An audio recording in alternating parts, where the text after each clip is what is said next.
जी दोस्तों, मैं हूं अमजद मलिक और आप देख रहे हैं हमारा यूट्यूब चैनल पंजाब दी शान मक्खी चीना। आज का हमारा विज़िट है जी लाहौर का, बहुत खूबसूरत इलाका है जी। फ़िरोज़पुर रोड की बैक साइड है।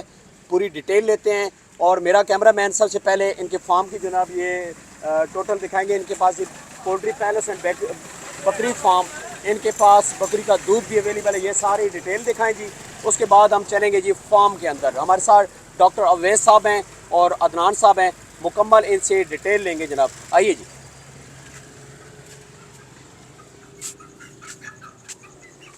जी दोस्तों, ये फार्म है जी इनका। इनके पास मेरा कैमरामैन आपको दिखाएगा, इनसे डिटेल के साथ बात करेंगे। डॉक्टर साहब आप मेरे साथ आए इधर, और ये साइड भी दिखाएं। ये मुर्गों की साइड मुकम्मल दिखाएं। इनसे पूछते हैं किस नस्ल के इनके पास मुर्गे हैं, पूरी डिटेल आपको दिखाएंगे। और इस साइड पे आते जाएं, ये वाला पोर्शन दिखाएं सबसे पहले। डॉक्टर साहब अस्सलाम वालेकुम। वालेकुम सलाम। क्या हाल है जी? ठीक हैं आप? ठीक खैरियत ठाक, से हैं? शुक्र अल्लाह का। डॉक्टर साहब, ये फार्म कितने टाइम से आपने बनाया जी? ये फार्म को भी 2-3 महीने हुए। इससे पहले हम जो है होम बेस्ड काम समझे कर रहे थे। अच्छा, ठीक है।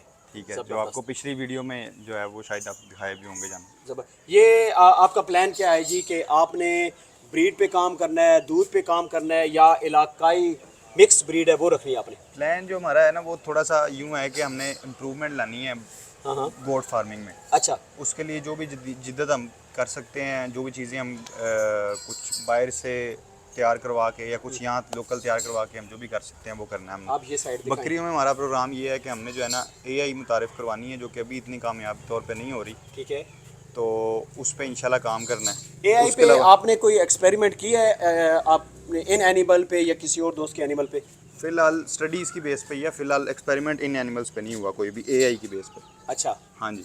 वैसे मुस्तकबिल में आपका प्लान है? मुस्तकबिल में हमारा प्रोग्राम ये है कि जो लाहौर के या पूरे पाकिस्तान के जो ब्रीड में मक्खी चीनी ब्रीड में माशाल्लाह जो है इनके पास कारी बकरा रियाज खड़ा है, साहब। जो कारी रियाज साहब के पास, ठीक है। उसका जो है ब्रीड को प्रिजर्व करने के लिए हम अगर सीमन कर सकें प्रिजर्व, उसके अलावा जो शेरा प्रिंट में हम कर सकें, अमृतसरी बीतल में कर सकें, वो हमने जो है प्रोग्राम ये है कि वो करें। उसके अलावा गोट फार्मिंग में चूँकि असल तो बकरी का जो दो चीज़ें हैं वो गोश्त या फिर दूध ही है बिल्कुल इस तरह। जो आगे हम चला सकते हैं। तो उसमें ब्रीड वाइज हम बेहतरी लाएं कि गोश्त भी ज़्यादा प्रोड्यूस करें, क्योंकि पूरी दुनिया में जो है ना ब्रीड छोटी से छोटी इख्तियार की जा रही है जी ठीक है, इस चीज़ में। हाँ गोश्त हाँ। के लिहाज से भी बेहतरीन जो प्रोडक्शन करे और दूध हाँ में हाँ। भी। ठीक है। तो इस तरह के बकरी कुछ को दो उठाएं। तीन जो हैं इस वो वाली बकरी छोटी को उठाएं, दूध वाली। अच्छा ठीक मोटिव्स है। हैं अपना पे। हाँ जी। हाँ हाँ। अच्छा, मतलब आपका मकसद है कि मिक्स ब्रीड जो है आप वो रखें, ये कहना चाह रहे हैं आप? नहीं, 2-3 ब्रीड्स पे अच्छा काम करें। मक्खी चीनी जो ब्रीड है वो माशाल्लाह इनको भी आप तो जानते ही हैं जी माशाल्लाह, जी मक्खी चीनी बिल्कुल। पूरे पंजाब में जो है, पाकिस्तान में अल्हम्दुलिल्लाह। माशाल्लाह उस पे काम किया जाए। उसके अलावा जो अमृतसरी बीतल है उस ठीक पे है। काम किया जाए। ठीक है। शेरा प्रिंट में ये माशाल्लाह बकरी। हमारे पास बकरियां हैं कुछ हाँ हाँ। जो आपको दिखाएंगे, पिछली वीडियो में मेरे ख्याल दिखाई ठीक। होंगी। जी, इससे पहले जो हाँ वीडियो जी, हाँ जी। इनके घर की हमने बनाई है, इस बकरी का हवाना दिखाएं जी। माशाल्लाह बड़ी दूध वाली बकरी। ये कितने टाइम की सूई हुई है जी? ये 6 महीने हो गए हैं इसको सूए। छः वो महीने पिछले सूए की उसकी पट हो बैठी वो हुई वाली है। पार्ट इसकी है। वो वाली उठाओ हाँ जी छोटू, जी। वो वाली एहसान खींची साहब। ये इसकी पहले सुई की है जी, मतलब तो अभी अभी दूध दे रही है? हाँ जी, हाँ जी, अभी दूध चल रहा है नए इसका। दूध होगी है? अभी नए दूध नहीं हुई है। अभी नए दूध नहीं हुई। जी। अच्छा। माशाल्लाह, बकरी के पास हवाना अच्छा है, दूध अच्छा है। कारी रियाज साहब, आप हमारे साथ हैं जी, तो क्या कहेंगे जी इस फार्म के मुतल्लिक, और इनको कोई मशवरा को हदायत? जी अस्सलाम वालेकुम वालेकुम वरहमतुल्लाहि वबरकातुहू। ये डॉक्टर मोहम्मद उवैस साहब हैं जी। जी जी। इनके वालिद हाजी हफीज़ आज साहब। सब आप ही हमारे साथ आए जी। अस्सलाम वालेकुम। जी वालेकुम अस्सलाम जी। अच्छा, मलक अमजद साहब इन्होंने अपना शुरू किया है काम अल्हम्दुलिल्लाह इधर। ठीक है। ये डॉक्टर साहब माशाल्लाह तजर्बाकार हैं, तो आपको पता है ये इस काम में डॉक्टर की तो बहुत ज़रूरत है, बिल्कुल इस तरह। क्योंकि तजर्बा भी ज़रूरी है और नस्ल अच्छी भी ज़रूरी है। बिल्कुल इस तरह। इस वक्त पाकिस्तान में पैसे तो वही आदमी कमा रहा है जिसके पास अच्छे एनिमल है, जिसके पास अच्छी नस्ल है, ब्रीड है, ब्रीड जो है ब्लड लाइन या पे काम ब्लड कर रहे हैं। लाइन पे। बिल्कुल। ज़रूरी इसमें सवाल 2-3 सवाल हैं। पंजाबी च गल करने जी जी बिल्कुल ठीक है। वजह है ठीक कि हर बंदे दे वसैल आसानी से एक समझ जैसे लेना। नहीं होंगे। किसी दे वसैल अच्छे होंगे वो अपने जानवर उस दे मुताबिक परचेज करता है, किसी दे वसैल नार्मल होंगे ठीक है। वो उस तरीके ना अपना निज़ाम बच्चों का चलाता है। किसी दे वसैल ऐसे होंगे कि वो जिहड़ा ना नॉर्मली सेल परचेज का काम करता है। ਜੋ ਆਦਮੀ ਜਿਸ ਲੈਵਲ ਦਾ ਕੰਮ ਕਰਦਾ ਹੈ ਉਸ ਲੈਵਲ ਦੇ ਉਹ ਪੈਸੇ ਕਮਾਉਂਦਾ ਹੈ। ਪਹਿਲੇ ਗਾਹਕ ਹੁੰਦਾ ਸੀ, ਉਹ ਕਹਿੰਦਾ ਸੀ ਬੱਕਰੀ ਹੈ ਜੀ, ਠੀਕ ਹੈ। ਬੱਕਰਾ ਹੈ। ਹੂੰ ਹੁਣ ਪਾਕਿਸਤਾਨ ਦੇ ਵਿੱਚ ਪੂਰੀ ਦੁਨੀਆ ਤੋਂ ਰਾਬਤਾ ਮਲਕ ਅਮਜਦ ਸਾਹਿਬ ਲੋਕ ਕਰਦੇ ਨੇ, ਤੇ ਪਤਾ ਪਹਿਲਾ ਸਵਾਲ ਇਹ ਕਰਦੇ ਨੇ ਕਿ ਇਹਦੀ ਬਲੱਡ ਲਾਈਨ ਕੀ ਹੈ ਜੀ, ਬਿਲਕੁਲ ਸਹੀ। ਇਹਦਾ ਪਿਓ ਕਿਹੜਾ ਸੀ ਜੀ, ਇਹਦੀ ਮਾਂ ਕਿਹੜੀ ਹੈ ਜੀ, ਇਹਦੀ ਨਾਨੀ ਕਿਹੜੀ ਸੀ, ਇਹਦੀ ਦਾਦੀ ਕਿਹੜੀ ਸੀ। ਮੁਕੰਮਲ ਪੈਡੀਗਰੀ ਪੁੱਛਦੇ ਨੇ ਜੀ, ਮੁਕੰਮਲ ਪੈਡੀਗਰੀ ਬਿਲਕੁਲ ਪੁੱਛਣ ਤੋਂ ਬਗੈਰ ਜਾਨਵਰ ਨਹੀਂ ਲੈਂਦਾ ਨਹੀਂ ਕੋਈ। ਲੈਂਦੇ। ਇਸੇ ਤਰੀਕੇ ਨਾਲ ਹੁਣ ਜਿਸ ਤਰੀਕੇ ਡਾਕਟਰ ਸਾਹਿਬ ਦਾ ਮਾਸ਼ਾਅੱਲਾ ਦੇਖੋ ਸੈਟਅਪ ਤੇ ਖਰਚਾ ਬਿਲਕੁਲ ਅੱਛਾ, ਰੂਮ ਇਹਨਾਂ ਬਣਾਇਆ ਹੈ, ਸ਼ੈੱਡ ਬਣਾਇਆ ਹੈ। ਇਹ ਮੁਰਗੀਆਂ ਦਾ ਬੜੇ ਅੱਛੇ ਇਹਨਾਂ ਨੇ ਅੱਛੇ ਜਿਹੜੇ ਨਾ ਮੁਰਗੇ ਰੱਖੇ ਨੇ, ਯਾਨੀ ਅੱਛੀ ਲਾਈਨ ਇਹਨਾਂ ਕੋਲੇ ਦੇਸੀ ਮੁਰਗੇ ਨਾ ਜੀ। ਆਪਣਾ ਸ਼ਾਮੂ ਹੈ ਜਾਂ ਥਾਈ ਜਾਂ ਬਰਮੀ ਹੈ, ਜਿਹੜੀਆਂ ਨਾ ਲੈਣਾ ਚੱਲ ਰਹੀਆਂ। ਜੀ ਜੀ। ਇਸੇ ਤਰੀਕੇ ਨਾਲ ਵਾਲੇ ਸਾਹਿਬ ਦੀ ਸਰਪ੍ਰਸਤੀ ਹੈ ਹੂੰ ਇਹਨਾਂ ਦਾ ਮਾਸ਼ਾਅੱਲਾ, ਜਿਹਨੂੰ ਸਰਪ੍ਰਸਤ ਅੱਛਾ ਮਿਲ ਜਾਏ, ਗਾਈਡਰ ਅੱਛਾ ਮਿਲ ਜਾਏ। ਬਿਲकुल। इस वक्त फार्मर हज़ारा लोग ख़राब हो रहे हैं, हज़ारा लोग फायदा कर रहे हैं, पैसा कमा रहे हैं, कारी खराब साहब बोल हो रहे हैं। मेरा सवाल है कि ਇਹਨਾਂ ਨੂੰ ਇਹਨਾਂ ਦੇ ਕੋਲ guide- ਮਿਕਸ ਬਰੀਡ ਬੱਕਰੀਆਂ ਨੇ, ਮਤਲਬ ਟੈਡੇ ਵੀ ਨੇ, ਅੰਮ੍ਰਿਤਸਰੀ ਵੀ, ਰਾਜਨਪੁਰੀ और बरबरी और मतलब 5 ਤੋਂ 6 ਨਸਲ ਨੇ ਇਹਨਾਂ ਕੋ ਇਹ ਬੱਕਰੀ ਮਲਕ ਸਾਹਿਬ ਦੇਖੋ ਨਾ, ਇਹਨਾਂ ਪਾਰਟੀਸ਼ਨ ਬਣਾਈ ਹੋਈ ਹੈ, ਇਹ ਭਾਵੇਂ 10 ਬਰੀਡਾਂ ਰੱਖ ਲਵਣ, ਰੱਖ ਸਕਦੇ ਨੇ।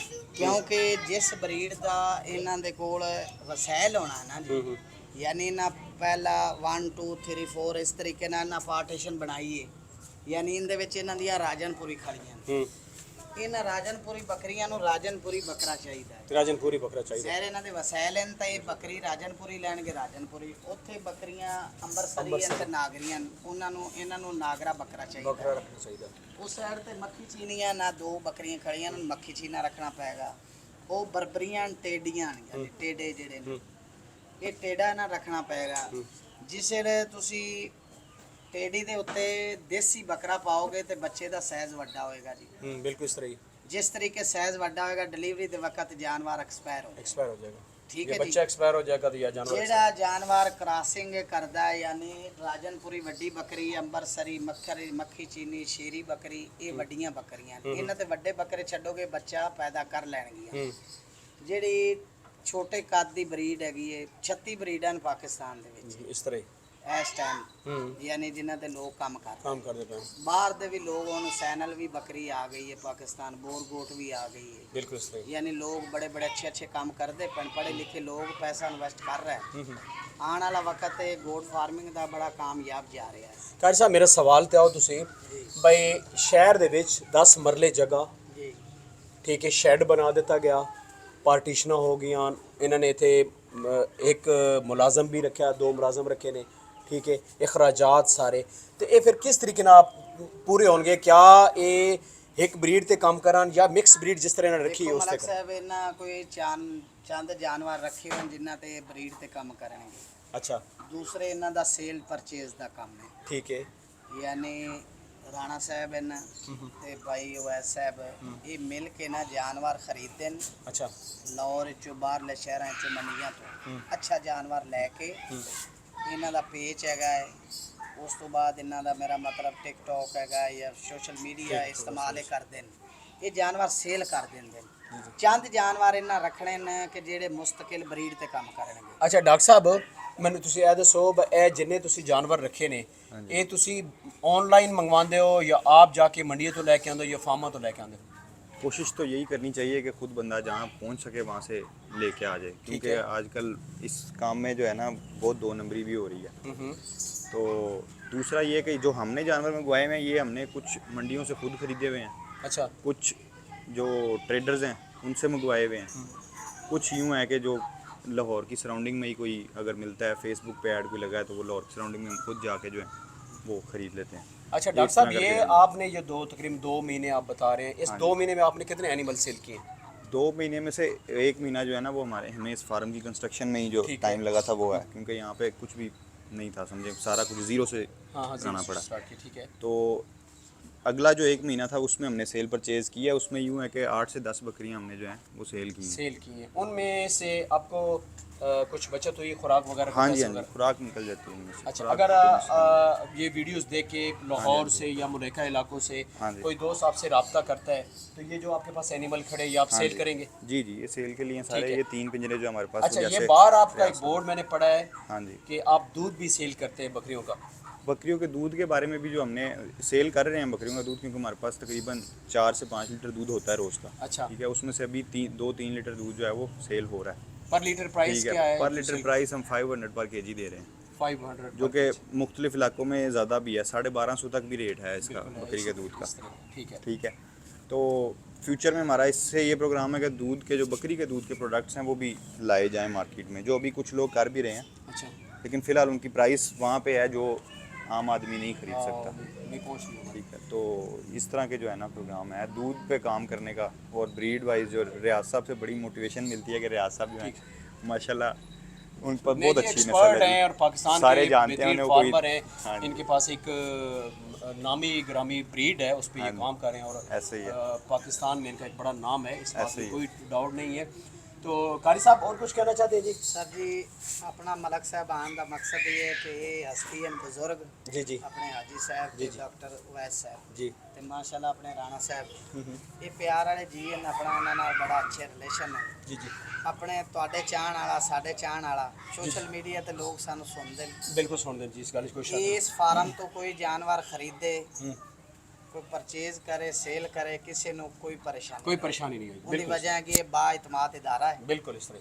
ਆਪਣੇ ਇਹ ਪਿੱਛੋਂ ਹੀ ਮਾਸ਼ਾਅੱਲਾ ਬਾਵਲਪੁਰ ਦੇ ਰਕਬਾ ਹੈ ਹਾਜੀ ਉੱਥੇ ਸਾਹਿਬ ਦਾ ਰਕਬਾ ਕਿਲਾ ਬਿਲਕੁਲ। ਦਿਲਾਵਰ ਇਹਨਾਂ ਦਾ जी बेसिकली ये चकवाल दिन जी। चकवाल ਇਹਨਾਂ ਦਾ ठीक है। ਪਿੰਡ ਹੈ चकवाल और चकवाल दे लोग बिल्कुल एक बड़े गल अच्छे अपने थे, जहन च कर लो, बड़े फराड प्यारे। वाली गल नहीं फराड क्यों कि देखो ना अल्लाह ਦੇ ਨਬੀ ਜਿਹੜੇ ਸਨ ਨਾ ਜੀ ਮੇਰੇ ਆਕਾ ਹੈ ਦੋ ਜਾਂ ਸਫੈਦ ਵਾਲਾਂ ਦਾ ਹਿਆ ਕਰਦੇ हिया ਸਨ। करते सी, बिल्कुल ਅਸੀਂ ਤਾਂ ਇਹਨਾਂ ਦੇ ਸਫੈਦ ਵਾਲਾਂ ਦੇ ਹਿਆ ਵਾਸਤੇ ਅੱਜ ਟਰੈਵਲਿੰਗ ਕਰਕੇ ਬਿਲਕੁਲ ਤੇ ਇਹਨਾਂ ਮੈਂ ਕੋਲ ਬਾਵਲ ਨਗਰੋਂ ਕੱਲ ਹੀ ਆਇਆ। जी जी ਆਂਦਿਆ ਸਾਰੇ ਇਹਨਾਂ ਦਾ ਹੁਕਮ ਅੱਜ ਲਾਹੌਰ ਤਸ਼ਰੀਫ ਲਿਆ ਤੇ ਤੁਸੀਂ ਆਣਾ ਹੈ। जी जी ਉਤੋਂ ਫਿਰ ਤੁਹਾਨੂੰ ਰਿਕਵੈਸਟ ਕੀਤੀ। बिल्कुल इस तरह। ਗੱਲ ਇਹ ਮਲਕ ਸਾਹਿਬ ਇਹਨਾਂ ਦੇ ਸੇਲ ਪਰਚੇਜ਼ ਕਰਨ ਇਹ ਮੇਰਾ ਮਤਲਬ ਆਪਾਂ ਇਹਨਾਂ ਨੂੰ ਕਹੀਏ ਕਿ ਮੱਖੀ ਚੀਨੀ ਰੱਖੋ ਜ਼ਹਿਰ ਹੈ, ਆਪਾਂ ਮੱਖੀ ਚੀਨੀ ਦੇ ਲਵਰ ਰਹਿ ਗਏ ਆਪਾਂ ਬਿਲਕੁਲ। ਮੱਖੀ ਚੀਨੀ ਤੇ ਕੰਮ ਕਰਦੇ ਪਏ ਆਪਾਂ ਨੂੰ ਤਾਂ ਮੱਖੀ ਚੀਨੀ ਅੱਛੀ ਲੱਗ ਰਹੀ ਹੈ। ये प्रॉफिटेबल भी है जी, देखो, मार्केट साडा रीसेल वैल्यू भी है साडा मक्खी पूरे पाकिस्तान पूरी दुनिया ते किसी ब्रीड नाल इख्तलाफ नहीं, कोई नहीं। चाहे कोई अंबरसरी है, बिल्कुल, हर आदमी दा अपना नागरी शौक। है, राजनपुरी है, शेरा प्रिंट हैगी है, मक्खी चीनी हैगी है, इस साइड तो सियालकोटी है, आपा मलक साहब सब ਨੂੰ ਲਾਈਕ ਕਰਨੇ ਆ बिल्कुल इस ਤੇ तरह। ਸਭ ਬੱਕਰੀਆਂ ਨੂੰ ਅੱਛਾ ਗਿਣਨੇ ਆ। बिल्कुल इस तरह। ਇਹਨਾਂ ਦਾ ਆਪਣਾ ਜ਼ੇਨ ਹੈ, ਸਾਡਾ ਕੰਮ ਹੈ ਇਹਨਾਂ ਨੂੰ ਦੱਸਣਾ ਕਿ ਮੇਰਾ ਮਤਲਬ ਇਹਦੀ ਖੁਰਾਕ ਇਹਦੇ ਬਾਰੇ ਤਜਰਬਾ ਜੋ ਸਾਨੂੰ ਅੱਲਾ ਨੇ ਦਿੱਤਾ ਹੈ ਉਹ ਅਸੀਂ ਇਹਨਾਂ ਨੂੰ ਸ਼ੇਅਰ ਕੀਤਾ ਹੈ, ਇਹਨਾਂ ਨੂੰ ਡਿਸਕਸ ਵੀਡੀਓ ਤੋਂ ਇਲਾਵਾ ਵੀ ਦੱਸਿਆ, ਵੀਡੀਓ 'ਚ ਦੱਸਦੇ ਪਏ ਹਾਂ। जी जी ਤੇ ਜਿਹੜਾ ਅੱਗੋਂ ਇਹ ਜ਼ੇਨ ਕਰਨਗੇ ਮੱਖੀ ਚੀਨੇ ਤੇ ਆਣਾ ਚਾਹਣਗੇ ਤੇ ਤੁਹਾਡੀ ਖਿਦਮਤ ਹਾਸਲ ਕਰ ਲੈਣਗੇ ਜੀ। बिल्कुल ठीक है। ਤੁਸੀਂ ਇਹਨਾਂ ਦੇ ਨਾਲ ਜਿੰਨਾ ਤਾਵਨ ਹੋਵੇ ਕਰਨਾ ਹੈ ਜੀ। इंशाल्लाह जी, ਅਸੀਂ ਇਹਨਾਂ ਦੇ ਨਾਲ ਤਾਬੇਦਾਰ ਰਾਬਤਾ ਅਸੀਂ ਵੀ ਕੋਈ ਰੱਖਣਾ ਵੀ ਹੈ। ਬੰਦਾ ਜੀ ਬੱਕਰੀ ਕਿਸੇ ਹਾਂਜੀ, ਨਸਲ ਦੀ ਰੱਖੇ, ਬੱਕਰੀ ਰੱਖੇ, ਅਸੀਂ ਉਸ ਨਾਲ ਬੜੀ ਮੁਹੱਬਤ ਕਰਦੇ ਹਾਂ। ਅਸੀਂ ਤੇ ਚਾਹੁੰਦੇ ਹਾਂ ਜੀ ਕਿ ਹਰ ਬੰਦਾ ਕੁੱਤਿਆਂ ਦੇ ਸ਼ੌਕ ਤੋਂ ਹਟ ਕੇ ਤੇ ਜਾਨਵਰਾਂ ਦਾ ਬੜਾ ਪਿਆਰਾ ਜਿਹਾ ਸ਼ੌਕ ਹੈ ਬੱਕਰੀਆਂ ਦਾ। ਦੂਸਰਾ ਚੰਦ ਹਾਂਜੀ। ਟਿਪਸ ਐਨ ਐਂਡ ਤੇ ਮਲਕ ਸਾਹਿਬ ਇਹ ਹੈਗੀਆਂ ਨੇ ਕਿ ਜਾਨਵਰਾਂ ਨੂੰ ਇਸ ਟਾਈਮ ਬਰਸਾਤ ਦਾ ਮੌਸਮ ਹੈ, ਜਾਨਵਰਾਂ ਦੇ ਪੈਰ ਖਰਾਬ ਹੋ ਰਹੇ ਨੇ। ਅੱਛਾ। ਜਿਹਨੇ ਲੋਕਾਂ ਦੇ ਜਾਨਵਰਾਂ ਦੇ ਪੈਰ ਖਰਾਬ ਹੋ ਰਹੇ ਨੇ ਮੁxtਲਫ ਇੰਜੈਕਸ਼ਨ ਲਾਉਂਦੇ ਨੇ। ਬੱਕਰੀ ਦੁੱਧ ਵਾਲੀ ਹੁੰਦੀ ਹੈ, ਐਂਟੀਬਾਇਓਟਿਕ ਇੰਜੈਕਸ਼ਨ ਲਾਉਂਦੇ ਨੇ, ਬੱਕਰੀ ਦੁੱਧ ਸੁਕਾ ਜਾਂਦੀ ਹੈ। ਬੱਕਰੀ ਦੇ ਪਾਣੀ ਦੀ ਵਜ੍ਹਾ ਨਾਲ ਬਾਹਰ ਚਰਾਈ ਤੇ ਜਿਹੜੇ ਜਾਨਵਰ ਜਾਂਦੇ ਨੇ ਉਹ ਭਿੱਜ ਜਾਂਦੇ ਨੇ, ਥੱਲੇ ਜਿਹੜਾ ਨਾ ਗੰਦੀ ਜਗ੍ਹਾ ਹੁੰਦੀ ਹੈ ਮਿੱਟੀ ਖੁਰਾਂ 'ਚ ਖੁੱਭ ਜਾਂਦੀ ਹੈ, ਇਸੇ ਤਰ੍ਹਾਂ ਉਹ ਫਿਰ ਖਰਾਬ ਹੋ ਜਾਂਦੀ। ਉਹਦੇ ਵਾਸਤੇ ਹਲਦੀ, ਤੇਲ, ਪੈਨਸਲੀਨ ਟੀਕਾ ਜੀ ਅੱਛਾ ਤੇ ਨਾਲ ਵੈਜ਼ਲੀਨ, ਠੀਕ ਹੈ। ਇਹ ਚਾਰ ਚੀਜ਼ਾਂ ਲੈ ਕੇ ਉਹਨਾਂ ਦੀ ਮਲਮ ਬਣਾ ਕੇ ਤੇ ਉਹਦੇ ਉੱਤੇ ਲਾ ਕੇ ਨਾ ਜਾਨਵਰ 2 ਦਿਨਾਂ 'ਚ ਖੁੱਲ ਜਾਂਦਾ ਹੈ। ਠੀਕ ਹੈ। ਇੱਕ ਇਹ ਇਲਾਜ ਹੈ। ਦੂਜਾ ਇਲਾਜ ਹੈ ਕਿ 5 ਗ੍ਰਾਮ ਟੀਕਾ ਤੇ ਏਵਲ ਜਿਹੜਾ 10 ਸੀਸੀ ਉਹਦੇ 'ਚ ਪਾ ਕੇ 5 ਸੀਸੀ ਸਵੇਰ ਲਾਓ ਤੇ 5 ਸੀਸੀ ਸ਼ਾਮ ਲਾ ਲਓ, 2 ਦਿਨ ਲਾਓ, ਜ਼ਖਮ ਪਸ ਰੇਸ਼ਾ ਵਗੈਰਾ ਉਹ ਖਤਮ ਹੋ ਜਾਂਦਾ, ਜਾਨਵਰ ਬੈਠ ਜਾਂਦੇ ਨੇ। ਬੈਠ ਜਾਓ। ਅੱਛਾ। ਉਸ ਤੋਂ ਇਲਾਵਾ ਜੀ ਸਰਦੀ ਗਰਮੀ ਜਾਂਦੀ ਪਈ ਹੈ ਤੇ ਸਰਦੀ ਆ ਰਹੀ ਹੈ, ਇਸ ਟਾਈਮ ਬਰਸਾਤ ਨਾ ਹੁੰਦੀ ਹੋ ਤੇ ਸਰੋਂ ਦਾ ਤੇਲ ਦਿਓ। ਠੀਕ ਹੈ। ਉਸ ਤੋਂ ਬਾਅਦ ਤੁਸੀਂ ਖੁਰਾਕ ਅੱਛੀ ਰੱਖੋ। ਔਰ ਦੂਸਰੇ ਨੰਬਰ ਤੇ ਮੈਨੂੰ ਵੈਸ ਸਾਹਿਬ ਨੂੰ ਮੈਂ ਐਫੀਸ਼ੀਏਟ ਕਰਨਾ ਔਰ ਮੇਰੇ ਵਾਸਤੇ ਬਹੁਤ ਹੀ ਕਾਬਿਲ ਇਤਰਾਮ ਹਨ ਅੱਛਾ ਜੀ ਕਿ ਉਹਦੀ ਵਜ੍ਹਾ ਕੀ ਹੈ ਕਿ ਇਹ ਲਾਹੌਰ ਸ਼ਹਿਰ ਵਿੱਚ ਰਹਿ ਕੇ ਜਾਨਵਰਾਂ ਤੇ ਨੂਰ ਹੈ ਬਿਲਕੁਲ ਜੀ ਤੇ ਜਾਨਵਰ ਇਹਨਾਂ ਦੇ ਮਾਸ਼ਾਅੱਲਾ ਫਿੱਟ ਹੈਲਦੀ ਖੜੇ ਨੇ। ਹੈਲਦੀ ਮਾਸ਼ਾਅੱਲਾ ਸਾਰੇ ਦੇਖੋ, ਜਾਨਵਰ ਪੂਰੇ ਆਖਰੀ ਗੱਲ ਮੈਂ ਕਰਾਂਗਾ ਤੇ ਇਜਾਜ਼ਤ ਚਾਹਾਂਗਾ ਮਲਕ ਸਾਹਿਬ ਪੂਰੇ ਪਾਕਿਸਤਾਨ ਪੂਰੀ ਦੁਨੀਆ ਤੇ ਜਿਤਨੇ ਫਾਰਮਰ ਹਨ ਉਹਨਾਂ ਸਰਦੀ ਆਂਦੀ ਪਈ ਹੈ ਸਰਦੀ ਦਾ ਇੰਤਜ਼ਾਮ ਮੱਕੀ ਕਣਕ ਬਨੌਲਾ ਗੁਆਰਾ ਟਾਂਗਰੀ ਜਿਸ ਇਲਾਕੇ ਵਿੱਚ ਜਿਹੜੀ ਚੀਜ਼ ਹੈ ਵਗੈਰਾ ਮਿਲਦੀ ਹੈ ਉਹਨੂੰ ਸਟਾਕ ਕੀਤਾ ਜਾਵੇ 10ਵਾਂ 11ਵਾਂ 12ਵਾਂ ਪਹਿਲਾ ਦੂਜਾ ਇਹਨਾਂ ਦੇ ਵਿੱਚ ਗਰੀਨ ਖੁਰਾਕ ਨਹੀਂ ਦੇਣੀ ਠੀਕ ਹੈ। ਖੁਸ਼ ਖੁਰਾਕ ਦੇਣੀ ਹੈ ਖੁਸ਼ ਖੁਰਾਕ ਦੇਣੀ। ਤੁਸੀਂ 50 ਜਾਨਵਰ ਹੈ ਨਾ ਤੇ 10 ਜਾਨਵਰ ਸੇਲ ਕਰਕੇ ਤੇ 40 ਜਾਨਵਰਾਂ ਤੇ ਖਰਚਾ ਕਰ ਲਓਗੇ ਤੇ ਤੁਸੀਂ ਕਾਮਯਾਬ ਫਾਰਮਰ ਹੋ ਜੇ ਤੁਸੀਂ 50 ਰੱਖ ਕੇ ਤੇ ਉਹਨਾਂ ਨੂੰ ਖੁਰਾਕ ਨਹੀਂ ਦੇਣੀ ਸਰਦੀਆਂ ਜਾਨਵਰ ਜ਼ਾਇਆ ਹੋ ਜਾਣਗੇ ਮਰ ਜਾਣਗੇ ਔਰ ਤੁਹਾਡਾ ਨੁਕਸਾਨ ਹੈ 10 ਵੇਚ ਕੇ ਤੇ 40 ਬਚਾ ਲਓ ਇਹ ਨਹੀਂ ਕਿ ਤੁਸੀਂ 10 ਵੇਚ ਕੇ ਤੇ 50 ਹੀ ਜ਼ਾਇਆ ਕਰ ਲਓ ਲਿਆਜ਼ਾ ਜਾਨਵਰਾਂ ਤੇ 4 ਮਹੀਨੇ ਖਰਚਾ ਫਾਰਮਰ ਦਾ ਫੁੱਲ ਹੁੰਦਾ ਹੈ ਫੀਡ ਔਰ ਬਰੀਡ ਫੀਡ ਔਰ ਬਰੀਡ ਬਿਲਕੁਲ ਤੁਹਾਡੇ ਕੋਲ 10 ਲੱਖ ਰੁਪਈਆ ਹੈ ਨਾ ਜੀ ਫਾਰਮਿੰਗ ਕਰਨ ਵਾਸਤੇ ਤੇ ਤੁਸੀਂ ਕਮ 10 ਲੱਖ ਤੁਹਾਡੇ ਬੈਕ ਤੇ ਹੋਣਾ ਚਾਹੀਦਾ ਹੈ ਇਸੇ ਤਰ੍ਹਾਂ ਬਿਲਕੁਲ ਇਹ ਨਹੀਂ ਕਿ 10 ਲੱਖ ਦੇ ਜਾਨਵਰ ਲੈ ਲਓ ਤੇ ਬਾਅਦ ਵਿੱਚ ਉਹਨਾਂ ਨੂੰ ਖੁਰਾਕ ਕੀ ਦੇਣੀ ਹੈ ਉਹਨਾਂ ਨੂੰ ਘਿਓ ਕਿੱਥੋਂ ਦੇਣਾ ਹੈ ਤੇਲ ਕਿੱਥੋਂ ਦੇਣੀ ਹੈ ਸਰਦੀ ਗਰਮੀ ਦੀ ਖੁਰਾਕ ਉਹਨਾਂ ਦੀ ਰੈਸ਼ ਉਹਨਾਂ ਦੀ ਰਵਣ ਦੀ ਜਗ੍ਹਾ ਲਿਹਾਜ਼ਾ ਇਹਨਾਂ ਲਫ਼ਜ਼ਾਂ ਨਾਲ ਅਸੀਂ ਵੀਡੀਓ ਦਾ ਆਗਾਜ਼ ਦਾ ਐਂਡ ਕਰਨੇ ਆ ਕਿ ਨਾਲ ਤਾਂ ਜਾਨਵਰਾਂ ਦੀ ਸਰਦੀ ਦਾ ਆਗਾਜ਼ ਸਰਦੀ ਆਉਣ ਤੋਂ ਪਹਿਲੇ ਇੰਤਜ਼ਾਮ ਕਰੋ ਬਿਲਕੁਲ ਇਸੇ ਉਸ ਤੋਂ ਬਾਅਦ ਜਾਨਵਰ ਕੰਮ ਕਰ ਲਓ ਤੇ ਉਹਨਾਂ ਦੀ ਕੇਅਰ ਕਰੋ ਉਹ ਐਸ ਸਾਹਿਬ ਦੇ ਜਾਨਵਰ ਮਾਸ਼ਾਅੱਲਾ ਫਿੱਟ ਖੜੇ ਨੇ ਆਏ ਆ ਖੁਸ਼ੀ ਲਾਹੌਰ ਸ਼ਹਿਰ ਵਿੱਚ ਰਹਿ ਕੇ ਇਹਨਾਂ ਦੇ ਮੁਰਗੇ ਬਹੁਤ ਅੱਛੇ ਖੜੇ ਨੇ ਬਿਲਕੁਲ ਸਹੀ ਔਰ ਇਹਨਾਂ ਦੀਆਂ ਬੱਕਰੀਆਂ ਵੀ ਅੱਛੀਆਂ ਖੜੀਆਂ ਨੇ ਔਰ ਇਹਨਾਂ ਦੀ ਸਰਪ੍ਰਸਤੀ ਬਜ਼ੁਰਗ ਕਰ ਰਹੇ ਨਾ ਜੀ ਬਿਲਕੁਲ ਸਹੀ ਬਜ਼ੁਰਗਾਂ ਦੀ ਬਰਕਤ ਨਾਲ ਹੀ ਇਹ ਸਾਰਾ ਕੁਝ ਫੈਜ਼ ਹੈ ਡਾਕਟਰ ਸਾਹਿਬ ਇਸ ਟਾਈਮ ਤੇ ਤੁਸੀਂ ਇਹਨਾਂ ਜਾਨਵਰਾਂ ਦੀ ਕੋਈ ਵੈਕਸੀਨ वगैरह की थी हाँ जी जो सर्दी से पहले का टाइम है उसमें हमें ज़रूरी तौर पे ना CCPP और PPR ठीक दो डिजीज़ हैं इनकी वैक्सीन लाजमी है ठीक है 21 दिन पहले फ़र्ज़ करें आपने अगर PPR की लगानी है तो वो आप जुलाई अगस्त सितंबर इनमें कर लें ठीक है और 21 दिन बाद आप CCPP की कर दें ये दोनों डिजीज़ जो हैं कम से कम ये सर्दियों से पहले ये ज़रूरी हैं ये आपने अपनी बकरियों में करके रखनी है ताकि जो है ना नुकसान से आप बचे रहें नहीं तो सर्दियों में जो है ये डिजीज़ ये नुकसान पहुंचाती हैं डॉक्टर साहब फार्मर आखिर में मुझे ये बताइए थोड़ा सा कि अभी आप अपने एनिमल्स को खुराक क्या दे रहे हैं खुराक इनको पैलेट फॉर्म में वंडा चला रहे हैं उसके साथ कुछ हमने वंडा खुद मिला के उसमें जो है वो खल बनोला है मकई है गंदम है और 2-3 और अजनास हैं ठीक है वो दे रहे हैं साथ हम अभी पट्ठे चला रहे हैं इनको जब थोड़ी सी ठंडक जो है वो पड़ना शुरू होगी तो हम कोशिश करेंगे कि इनको जो है ना लूसन की उस पे ले जाएं हे पे लूसन भूसे पे ले बहुत ज़बरदस्त जी दोस्तों लास्ट में आप अपना कॉन्टैक्ट नंबर दें कॉन्टैक्ट नंबर जी 0303 जी 5848 ठीक है जी ये township model town college road इससे मुलिका इलाके लाहौर में इंशाल्लाह जहाँ भी होंगे इंशाल्लाह कॉल करेंगे पहुँच जाएंगे जी दोस्तों आप अगर इनकी हेल्प लेना चाहते हैं लाहौर में किसी जगह भी एनिमल के सिलसिले में तो ये इनके साथ आप कांटेक्ट करें ये आपके साथ इंशाल्लाह कोऑपरेट करेंगे एनिमल की किसी भी बीमारी के सिलसिले में खुराक के सिलसिले में इंशाल्लाह ये डॉक्टर साहब आपको अच्छा मशवरा देंगे मिलते हैं नेक्स्ट खूबसूरत वीडियो के साथ अपनी दुआओं में याद रखिएगा वीडियो अच्छी लगे लाइक शेयर ज़रूर कीजिए अल्लाह हाफ़िज़।